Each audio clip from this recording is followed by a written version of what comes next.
What is going on, people? Welcome back to Retell Factor. Today, we are doing something a little different. Today, we are going to make a tier list. Now, I know, it's not exactly something a little different because everyone's doing tier lists right now. It's like the popular thing to do. But I thought this would be a fun exercise to go through the video game consoles and we are going to rank them, okay? Determine where they are and how they stack up compared to each other.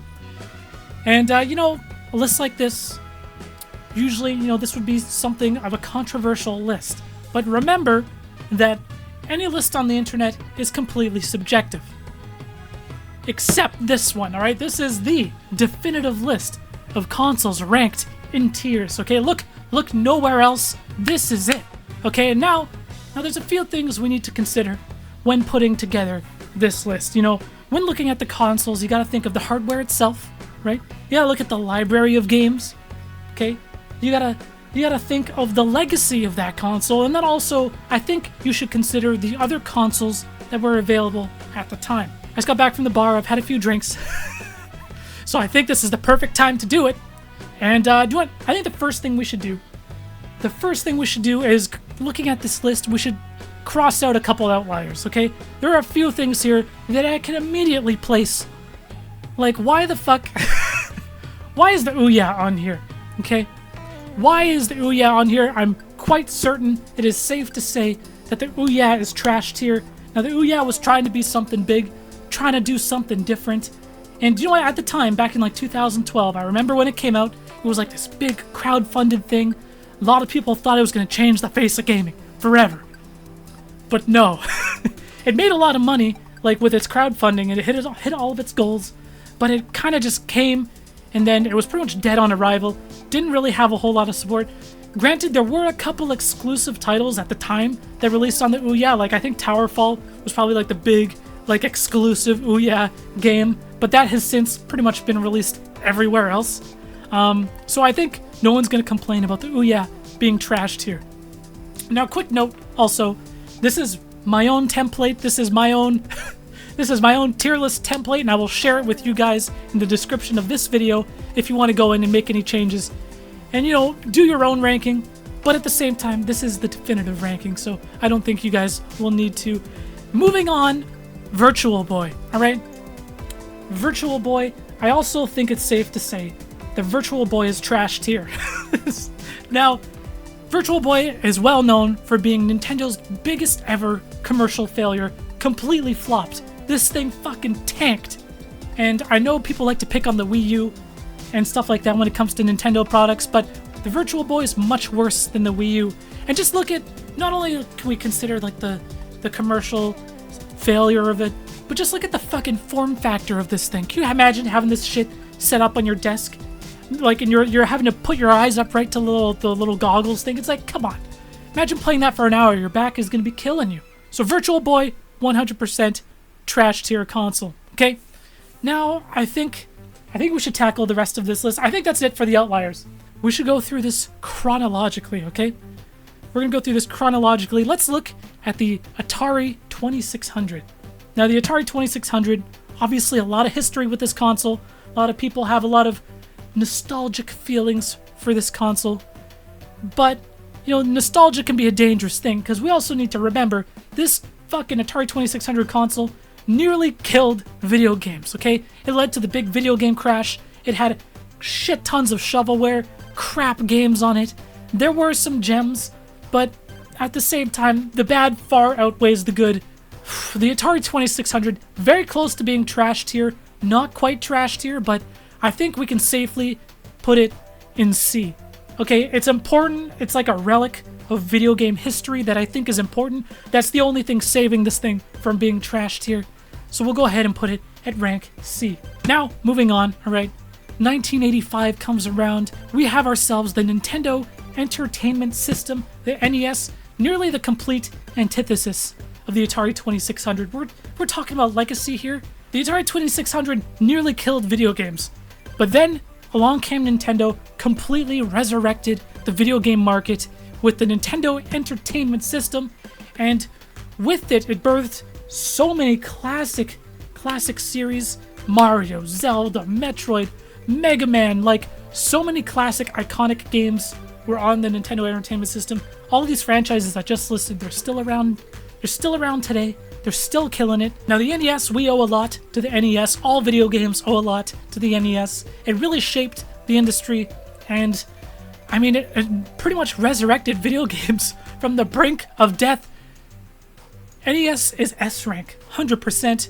NES deserves to be at S rank. Okay, now moving along. Ooh. the Sega Master System. Now, look, you need competition. The Sega Master System was the NES's competition, kind of, not really, because the Master System kind of sucked by comparison. You know, it had a few good games. Phantasy Star was pretty cool, but I don't think anyone's fooling themselves. Okay, the Sega Master System doesn't even come close to touching where the NES was. Sega Master System, I think we can go ahead and put it in the C category, alright? Next game console. Moving on, TurboGrafx, 1989, I want to say, for the TurboGrafx, also known as the PC Engine out in Europe. And this was released, you know, Super Nintendo was coming out, Sega Genesis was on the horizon, and they wanted to kind of put out a console that could rival those systems, and they had to like rebrand to the TurboGrafx 16 is what it became, because, you know, they had to remind people like this is a 16-bit console. And you know, the TurboGrafx 16, it kind of tanked here in North America. It had a few good games, like it was the only way to play Splatterhouse in a home console, so it had that going for it. And you know, the retro market has kind of taken a shine to the TurboGrafx 16 ever since. You know, it didn't really catch on at the time, but you know, people are looking back on it quite a bit more fondly. There's a lot of good shmups on the console. We're gonna go ahead and we're gonna put TurboGrafx in B tier. Okay, moving on. Now, this is where things get very interesting, because one of my personal favorite consoles of all time, okay, Super Nintendo, the Super NES, the SNES, whatever the hell you want to call it. This is like, the Super Nintendo was, did I just do it? The GOAT, the greatest of all time. This is not a title that we should be throwing around lightly, okay? Because the Super Nintendo, it perfected 2D video games, and it was just such a huge step above the NES. And I think, you know, compared to like the other 90s consoles like the N64, the PS1, I think the Super Nintendo has aged so much better than all of the other 90s consoles. Maybe not the Dreamcast. The Dreamcast is still amazing. But I think the Super Nintendo has aged beautifully, like a fine wine. So many amazing games on it too. The library, the RPGs, the beat-em-ups, the platformers. The Super Nintendo is honestly one of the greatest consoles of all time. This is greatest of all time material. Now I'm going to save the GOAT for maybe one or two consoles. I'm not going to put a whole lot of things in there. That is something that's really reserved for the best of the best. And the Super Nintendo is honestly, I don't think it's something that too many people will dispute. One of the greatest consoles of all time. Moving on. Okay. Now the Super Nintendo, the biggest rival that it had at the time was a little console called the Sega Genesis, also known as the Mega Drive in PAL regions. Let's be honest, this was like one of the biggest console wars of all time, right? The Sega Genesis versus the Nintendo, the Sega kids, the Nintendo kids. I grew up a Nintendo kid, but I've really grown to appreciate the Sega Genesis and the library. It's got a really unique library of games. There's a lot of gems on the Sega Genesis, a lot of things that I never really had a chance to check out when I was a kid. So I've really done my due diligence and have gone back and played a lot of these old Genesis titles. And you know what? It's not as good as the Super Nintendo. I don't think anyone can really dispute that. But it's not a bad console. It's a very good console in its own right. We're going to go ahead and put the Sega Genesis at A rank. I think the Genesis is fan-fucking-tastic. Moving on. You know, I think we'll do the handhelds after we finish the 90s, okay? So let's move on and let's look at the 3DO. Now, I never had the privilege of owning a 3DO. And I think I got off lucky, because everything I've heard about this console, the library, the fucking, just the system and the hardware itself, trying to play multiplayer with this thing, it was just kind of a disaster. It was just not a good console. It had an interesting idea in that, you know, there wasn't one dedicated, like, hardware manufacturer for it. There was actually several different variations of the 3DO that was out there. So that was kind of interesting, but it was very expensive. Let's not fool ourselves. The 3DO It's not anywhere near the top of anybody's favorite console lists. We're gonna go ahead, we're gonna put the 3DO in rank C. Next, console. Now, growing up, as I said, I was a Nintendo kid. So after the Super Nintendo, logically, I moved on and I got the Nintendo 64. I was like a Nintendo loyalist. I couldn't imagine getting any other console other than the Nintendo 64. But, you know, in retrospect, it was probably the wrong move, okay? Now, there's a lot of Nintendo 64 fans out there, and for good reason. The Nintendo 64 had a handful of very good games, but the PlayStation, the PS1, the number of releases on the PlayStation 1 were like 5-1 compared to the Nintendo 64. I don't think it's to anyone's surprise, like, the PlayStation 1, you can't really argue it, was a better console than the Nintendo 64. The PS1's library is absolutely insane. It's so insane. It's one of the best libraries in video game history, one of the best consoles of the 90s. It's very close behind the Super Nintendo. PlayStation 1 is absolutely S-rank material. And you know, a lot of the best PlayStation games, they weren't even made by Sony, okay? It was always Nintendo's shitty third-party kind of like business deals that they had, the expensive cartridges. So all of the third parties, they went and they flocked to the PlayStation 1. So all of the best PlayStation 1 games were from like Square Enix, they were from Capcom. There are all of these third-party companies. Goddamn, the PlayStation library, that is some legendary shit. Very close to being greatest of all time, very close to being the GOAT. But we're gonna have to settle with S tier, okay? We don't want to oversaturate the greatest of all time category. Now, moving on, I was just talking about the PS1 and the N64, so let's go ahead and rank the Nintendo 64. A lot of people look back on the N64 very nostalgically. I still have my N64. I play it from time to time. It's got a very interesting controller. It's got a dozen excellent games, and then a whole lot of okay games. We have to be honest with ourselves. It is a B. The N64 is a B. I'm here wearing an N64 t-shirt, okay? This isn't some biased bullshit. The N64 absolutely does have a handful of some of the greatest games of all time, but the library is extremely shallow. I'm going with the B. Final executive decision. So, moving on, the Sega equivalent to the PlayStation 1 and the Nintendo 64, the good old Sega Saturn. Now, the Sega Saturn has really found like a niche in today's age. It's one of the most expensive fucking consoles to collect for, especially if you're looking for North America. It's really funny, with the Sega Saturn, it's one of those things where it's like, if you were to rank the North American Sega Saturn and the North American Sega Saturn catalog, that shit is like trash tier. It's trash tier, it's bad. But the Sega Saturn was huge in Japan, and it's got an absolutely insane import catalog. So with that in mind, kind of balancing those two and kind of trying to find like a happy middle ground. Personally, I really like the Sega Saturn. There's absolutely a handful of very good games on it, some really good arcade ports. The Sega Saturn also, in hand with the Dreamcast, was kind of the console to tank Sega and kind of ruin them as a hardware manufacturer. But we're gonna go ahead, we're gonna put the Sega Saturn in rank B. Okay, I think that's fair. Being equivalent with the N64 and the turbo graphics, it's definitely a cut above the Sega Master System and the 3DO. I think it's a happy middle ground, rank B.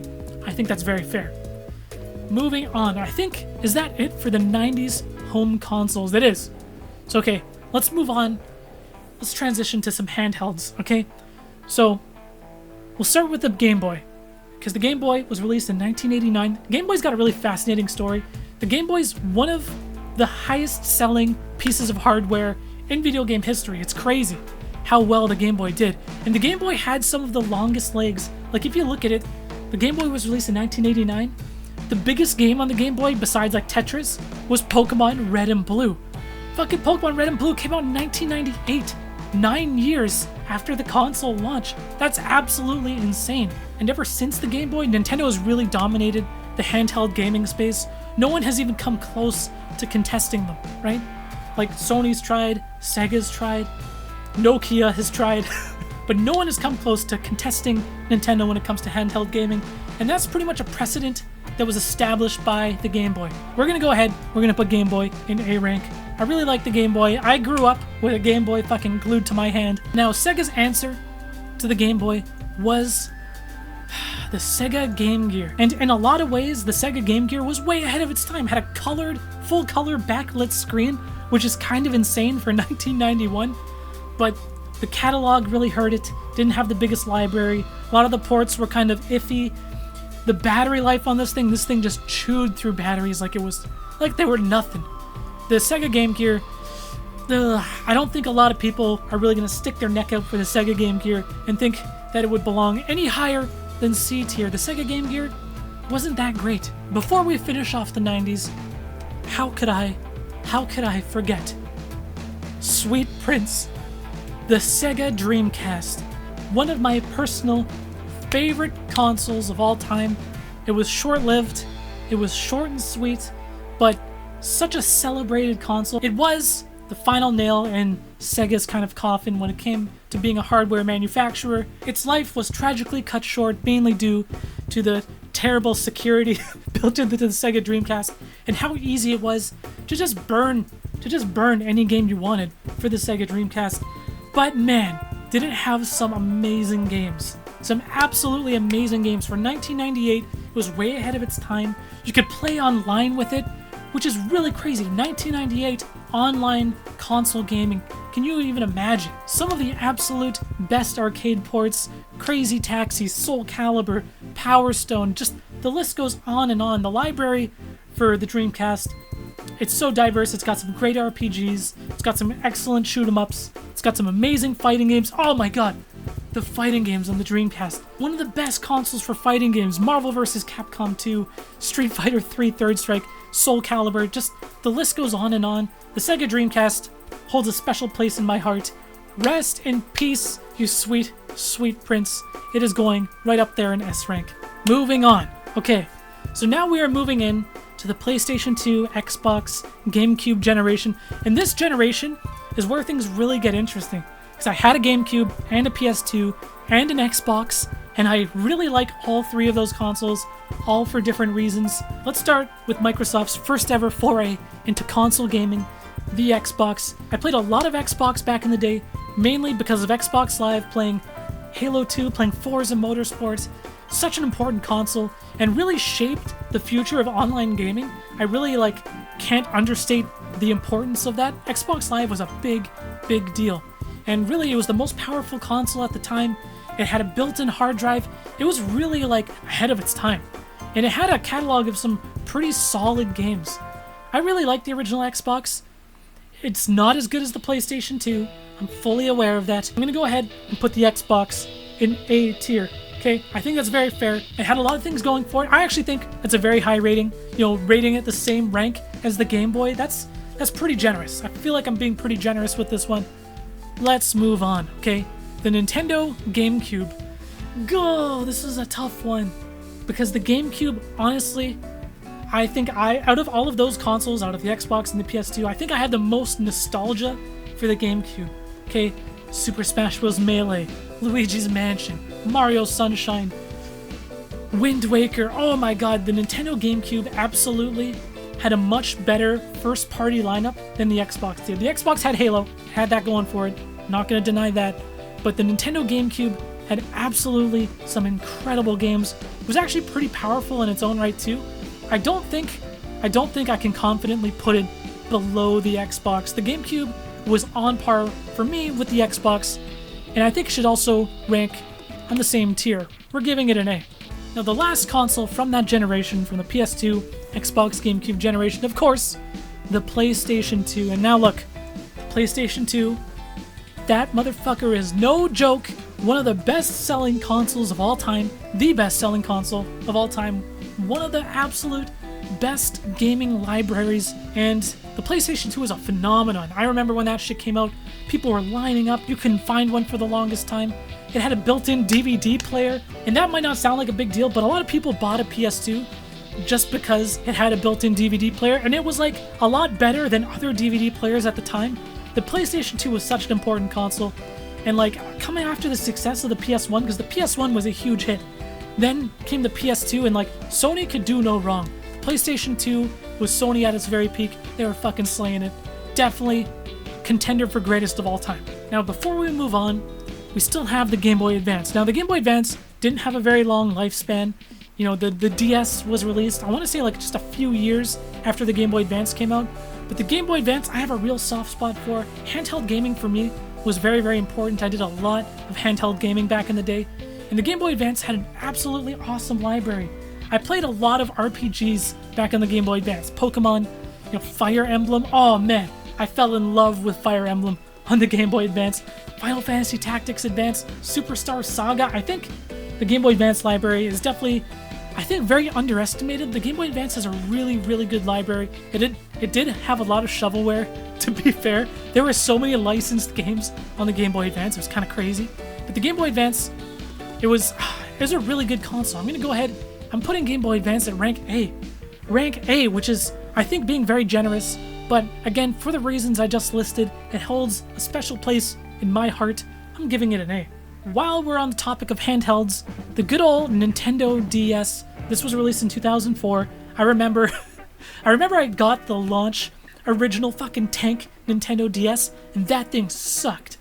The original launch Nintendo DS was really bad. It really came into its own with the Nintendo DS Lite. That was a far superior console.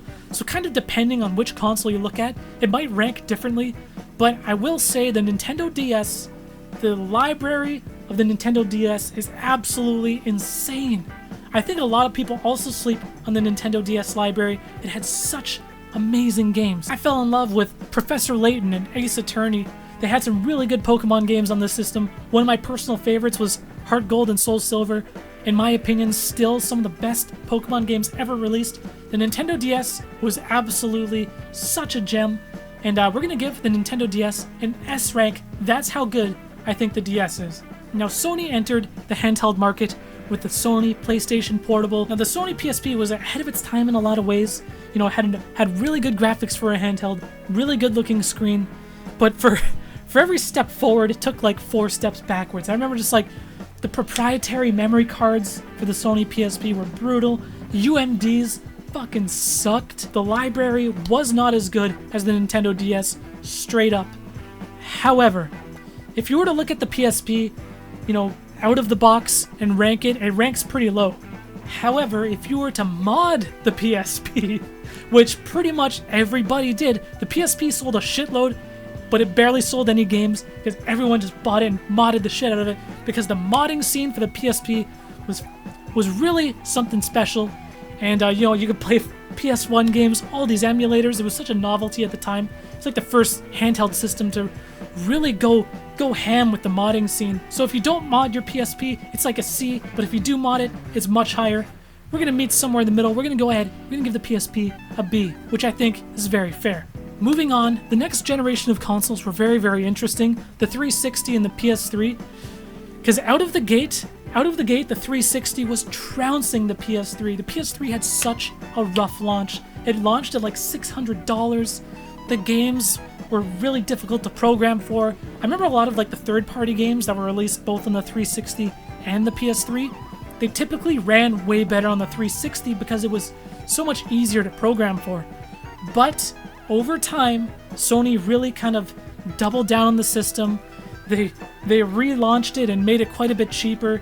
They got a lot better at programming for the console too, and so some of the exclusives for the PS3 became really, really fucking good near the tail end of that system. Pitting the two consoles against each other, in the grand scheme of things, if you were to look at the first half of the console's life cycle, the 360 wins. If you were to look at the back half of the console's life cycle, I think the PS3 wins.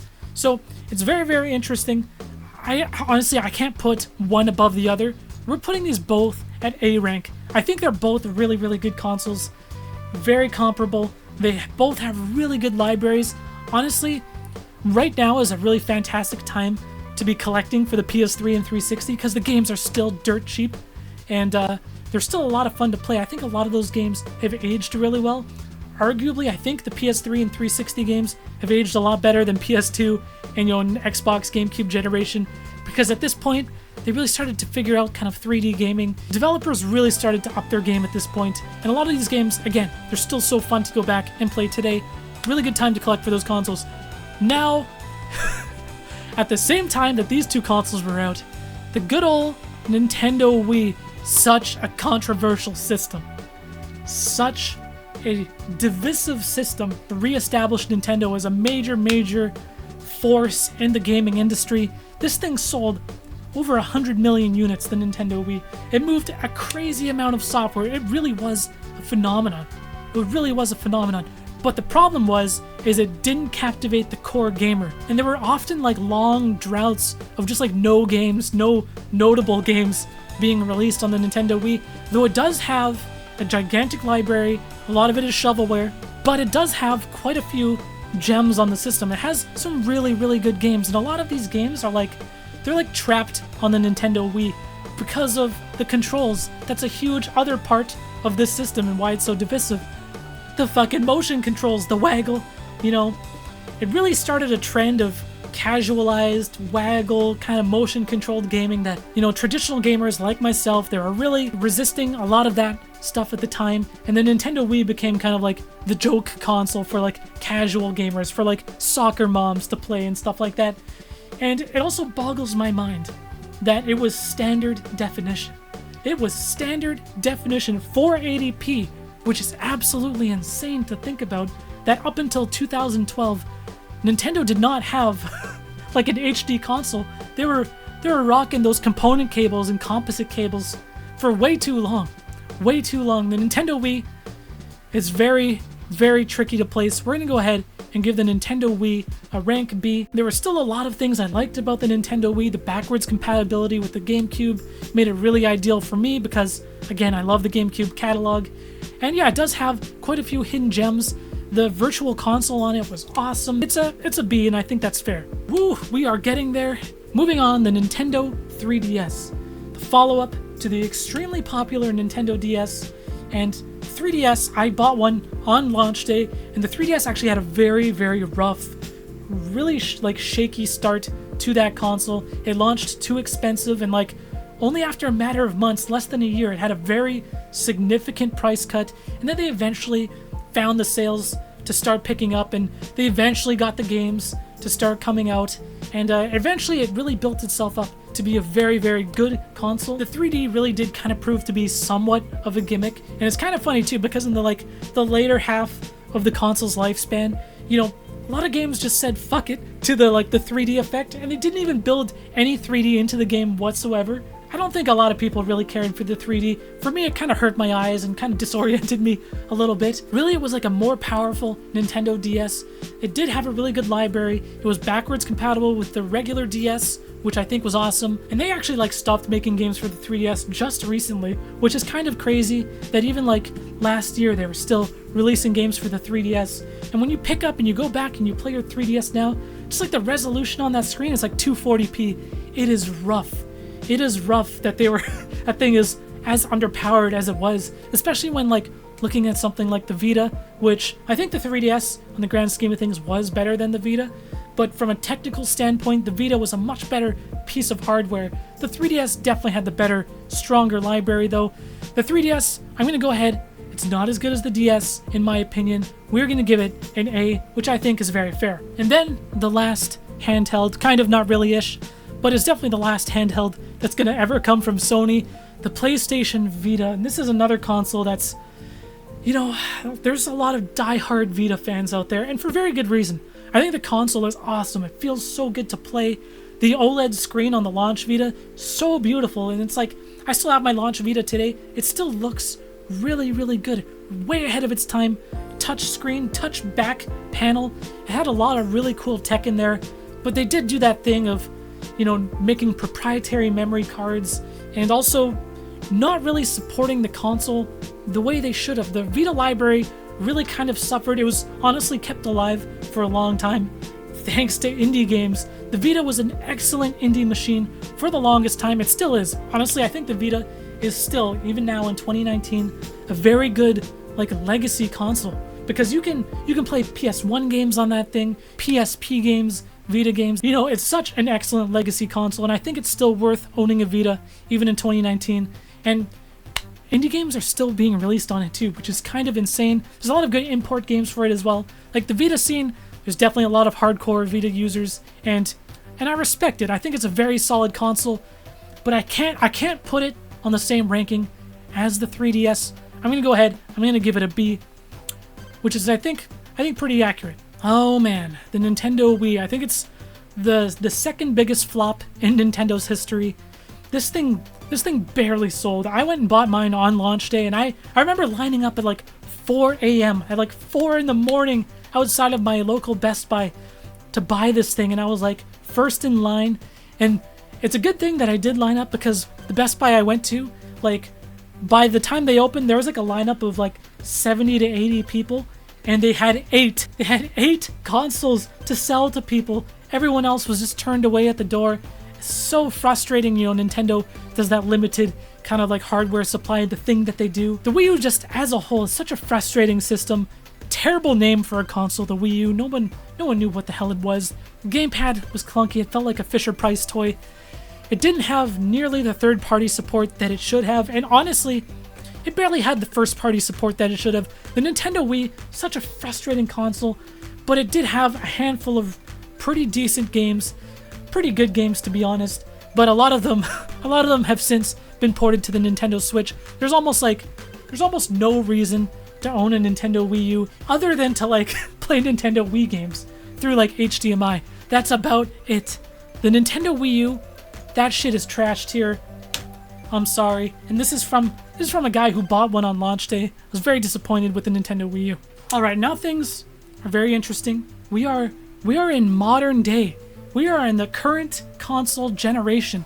Let's start chronologically with the PlayStation 4. Now the PlayStation 4, Sony announced this thing, and Sony was just doing everything right when they released this thing. They were giving everyone what they wanted, making it gamer-centric, focusing on the games and not you know, Netflix, and making it like a top box for your entertainment system, which Microsoft was all about at the time. No crazy online limitations that, you know, Microsoft was planning to do at the time.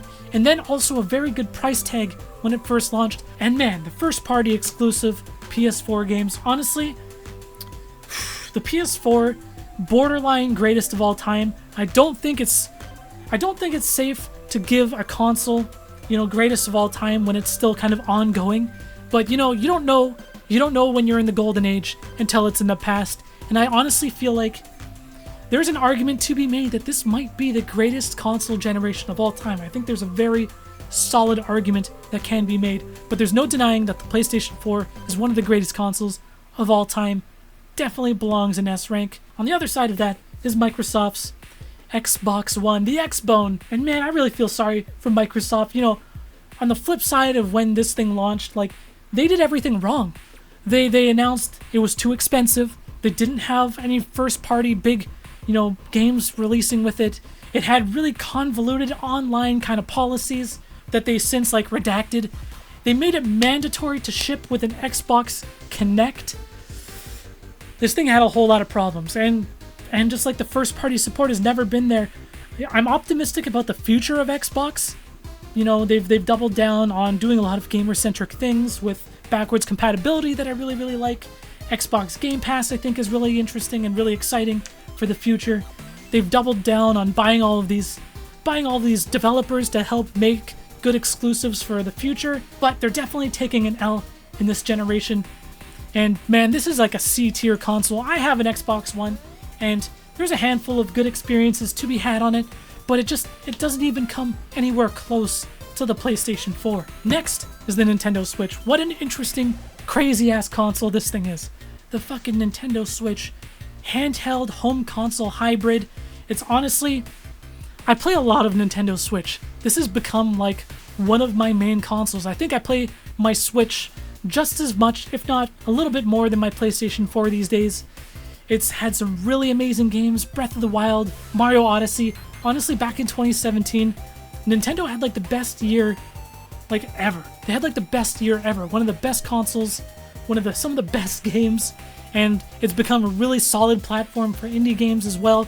You really can't understate the the novelty of being able to play something on your TV and then just being able to pick it up, go play it while you're taking a shit, go play it while you're laying down in bed, take it with you to your fucking in-laws. You can take this thing anywhere. It's such an amazing console. It really can't be understated. The Nintendo Switch, this is S tier. I'm serious. The Nintendo Switch is such an amazing piece of technology, and it's got a bright future ahead of it still. We're only 2 years into this thing's life cycle, and it's already so impressive. Moving on, the very last thing, we are going to rank PC Master Race. It's really hard to argue against PC gaming being some of the absolute best gaming experiences out there. So many things just run so much better on PC. Of course, some things have janky PC ports, but generally it makes up for it. You know, you don't have to worry about things like backwards compatibility. And I think the only thing you can really say against PC gaming is kind of like the cost of entry and the barrier of entry kind of getting into PC gaming. You know, it requires a little bit of know-how, but once you're in it and once you kind of know what you're doing with PC gaming, it really is the best platform for gaming. And I hate to admit that. You know, obviously you're missing out on some console exclusives. You can't do what Nintendo Switch does, that, you know, you can take it anywhere with you. But if someone were to say to me, okay, you have to get rid of everything else, you can only pick one piece of hardware to game on for the rest of your life, it would be my PC. These days I do a mix of PC and console gaming, but I mean PC gaming too. Like, yes, once you buy your PC, that's kind of expensive, but games in general too, they're so much cheaper on PC. I just feel like things go on sale all the time, thanks to things like Steam sales and shit like that. PC Master Race, it's tough to argue against. Anyways, that's it. Oh my god, we made it. I'm losing my voice here. We've been recording for so long. This was tough. This is it. This is our final tier list for gaming consoles. I think we did pretty good. I think we did a pretty good job. Once again, just a reminder, if you guys want to make any adjustments, the tier list template is in the description of this video. Let me know what you guys think about it. Let me know how wrong I am.